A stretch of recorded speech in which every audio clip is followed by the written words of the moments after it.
Kembali di Breaking News Kompas TV, kita tadi sudah saksikan bersama ada pelantikan sejumlah menteri dan para kepala badan yang ini dalam konteks reshuffle atau perombakan kabinet di akhir masa jabatan Presiden Joko Widodo. Tadi kami juga masih berbincang dan kita akan lanjutkan perbincangan dengan analis politik dari Trias Politika. Mas Agung masih bersama kami? Ya, Bang Sandi, aman. Ya, baik. Oke. Mas Agung, tadi kita sudah bahas Menkumham, lalu juga Wamenkominfo yang ada dua posisinya begitu ya, lalu juga Kepala Kantor Komunikasi Kepresidenan. Nah, sekarang saya ingin bahas juga Menteri ESDM dan juga Menteri Investasi, yang satu baru mengisi posisi baru, yang satu digeser begitu ya. Ini menarik juga karena ESDM kita ketahui merupakan salah satu menteri yang strategis menangani energi dan sumber daya mineral. Di sisi lain investasi. Investasi ini juga penting karena kaitannya mungkin dengan IKN kalau saya baca. Bagaimana Anda melihat dua posisi ini? Iya, kalau untuk posisi SDM ini memang jantungnya ya narasi keberlanjutan yang digaungkan oleh Presiden Jokowi maupun Presiden terpilih. Sudah bertentu Bapak Presiden atas arahannya untuk melakukan beberapa langkah-langkah dalam rangka percepatan, terutama dalam mengoptimalkan potensi dan produksi sumber daya alam kita dalam rangka meningkatkan pendapatan negara. Sekaligus menciptakan lapangan pekerjaan. Yang kedua adalah yang sudah bagus sekarang kita lanjutkan, yang belum baik ya kita sama-sama perbaiki. Pak. Karena sejatinya kan semuanya itu berkesinambungan. Pak, mengingat ya rahmatullah. Sorry. Ya. Pak, mengingat Bapak juga pengusaha tambang Pak, dan Bapak juga sekarang menjadi Menteri SDM untuk kepentingan ini bagaimana nanti dijaganya? Saya sejak dilantik jadi pemerintah sebagai kepala BKPM, saya tidak lagi menjadi pengusaha. Jadi udah selesai dan insya Allah sekalipun saya punya latar belakang sebagai pengusaha, saya bisa membedakan mana yang untuk kepentingan negara dan mana untuk kepentingan pribadi. Justru dengan pengalaman saya sebagai mantan pengusaha itu akan mencoba untuk memenuhi apa yang harus dilakukan perbaikan dalam rangka sejalan dengan apa yang dibutuhkan oleh dunia usaha. Artinya diproksikan ke nomini? Oh, ngawur itu. Ya, maksudnya kan bukan megang langsung, jadi Oh enggak dong, kalau perusahaan saya jalan aja normal. Saya enggak lagi menjadi pengurus kan. Pak, soal koordinasi dengan Pak Rosan ke depan seperti apa? Karena Bapak kan kepala Satgas sebelumnya, statusnya. Pak Rosan ini adalah senior saya. Sebagian dari pekerjaan Kementerian SDM itu hilirnya itu ada di Kementerian Investasi, terutama menyangkut dengan IUP. Pasti saya akan komunikasi dengan Pak Rosan. Yang kedua menyangkut dengan Satgas. Satgas itu melekat pada jabatan. Jadi Satgas itu melekat pada jabatan Menteri Investasi. Begitu saya sudah pindah sekarang ke Kementerian SDM, ketua Satgasnya tetap Menteri Investasi yaitu Pak Rosan. Namun karena Satgas itu adalah Menteri SDM juga sebagai wakil ketua, pasti kami koordinasi. Dan sifat pengambilan keputusannya kan kolektif kolegia. Gitu. Ya. Untuk Pak Supratman, arahan dari Presiden yang paling utama adalah melakukan reformasi di bidang hukum ya, terutama yang berkaitan dengan banyaknya tumpang tindih aturan di antara satu undang-undang dengan yang lain. Jadi Bapak Presiden menginginkan supaya itu dilakukan harmonisasi dan kemudian itu bisa mengintegrasikan sehingga tidak ada lagi nanti ego sektoral yang diakibatkan oleh karena tumpang tindihnya satu peraturan perundang-undangan.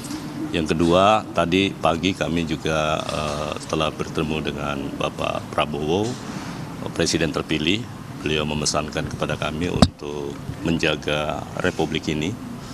Jangan melakukan segala sesuatu yang perbuatan tercela dan insya Allah itu akan menjadi tugas yang akan kami jalankan. Berarti ini sinyal untuk lanjut ke kabinet Prabowo selanjutnya Pak untuk kalian bertiga?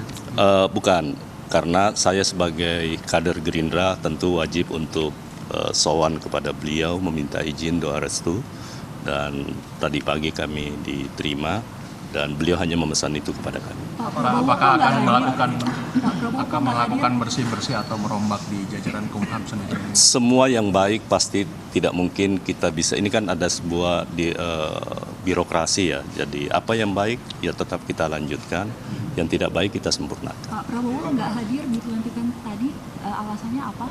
Beliau ada kunjungan ke luar negeri ya, ke Australia. Pak, tapi Bapak ada komunikasi nggak dengan Pak Yasona sebelumnya?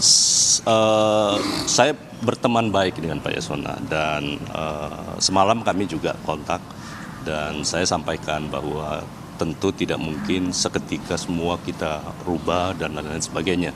Intinya adalah semua program-program yang baik yang telah dilakukan oleh menteri sebelumnya menjadi kewajiban kami untuk menyempurnakan itu dan melanjutkan.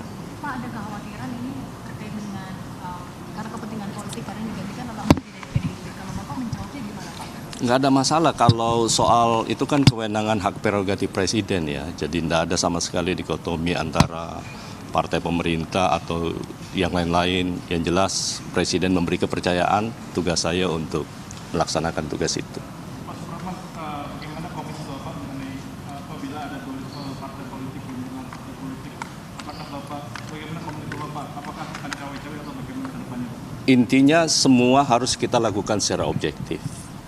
Mana yang objektif kita lihat dari semua aspek legalitas yang cukup dan itu sudah memenuhi persyaratan undang-undang, kami akan berlaku adil. Pak, jabatan ini kan tinggal berapa bulan lagi, Pak? Apa ini maksudnya berlanjut ke untuk kabinet selanjutnya, Pak? Wah, itu saya tidak bisa menjawab itu karena tentu itu penugasan berikutnya dengan presiden terpilih. Pak Bahlil juga, Pak. Apakah ini maksudnya berlanjut untuk di kabinet? Ya, Bagian dari transisi. ini semuanya kan untuk menteri itu kan pembantu presiden. Jadi kita harus serahkan kepada yang punya hak prerogatif. Kita sebagai warga negara menjalankan aja apa yang diperintahkan oleh negara. Ya. 2 bulan terakhir ini Pak, akan strateginya seperti apa Pak? Untuk khususnya ada titipan dari Pak Arifin sendiri nggak Pak?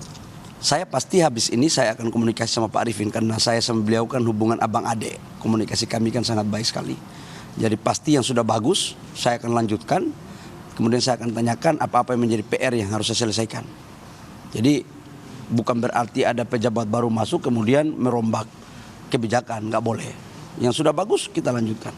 Itu kan memang pemerintah harus begitu. Yang belum bagus ya kita sempurnakan bareng-bareng ya. Pak Rosan.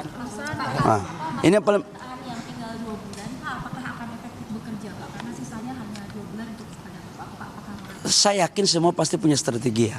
Masing-masing mempunyai style kepemimpinan. Justru tantangan bagi kita lah dengan waktu yang ada kita harus mampu memberikan kontribusi kita yang terbaik kepada bangsa dan negara. Ya silakan Pak Rosan. Ini Pak Rosan ini bos saya soalnya. Pak Rosan kan disebut ini adalah masa transisi ke pemerintahan Pak Prabowo nih. Nanti strateginya bagaimana? Ya ini kan pertama tentunya saya mengucapkan terima kasih atas amanah yang diberikan oleh Pak Presiden Joko Widodo kepada saya. Dan ya amanah ini akan kita jalankan sebaik-baiknya.